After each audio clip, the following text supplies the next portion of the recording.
Spirit Intercourse, J. Hewitt Mackenzie, page 286, the seventh sphere. I will link it in the description.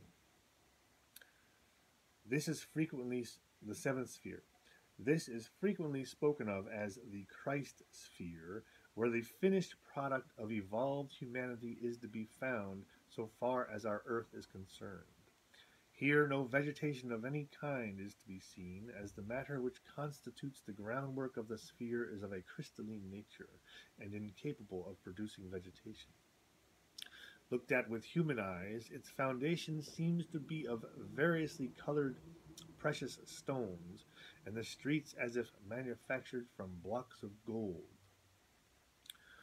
So, according to J. Hewitt Mackenzie, where we're headed, we're on the Earth now. We're on the surface of the Earth, and when you die, you move up through these spheres, and you get to the seventh sphere, and from the seventh sphere, you can travel through the solar system to the seventh sphere of other planets. He says, in a conversation between the author and one cooperating with him from the fourth sphere, and who was allowed on one occasion to visit the seventh sphere, a remark was made which describes the difference between man's consciousness and that of the dwellers of the highest sphere. He said, quote, I did not enjoy my visit to the seventh sphere. It was much too pure, cold, and dazzling, and the companions who took me round, though they were undoubtedly the personification of love, I did not care for, as I felt I could not be chummy with them.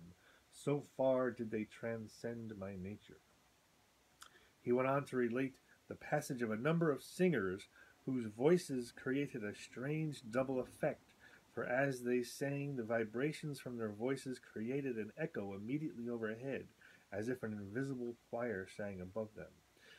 This echo was caused by the vibrations of their voices upon the crystalline streets. Following these singers, he found himself near a magnificent temple, which many were approaching from different directions in variously colored costumes. The temple being open on all sides, he watched with interest some of the ceremonies, which both surprised and influenced him deeply. One of a superior character appeared on a raised dais in a blaze of light and spoke to the vast assembly. He turned his face for a moment upon the visitor, and holding his open palm towards him, seemed to cast forth a beam of light, which apparently permeated his being. For he was suddenly conscious of a great peace, which has powerfully influenced his life and thought since that moment.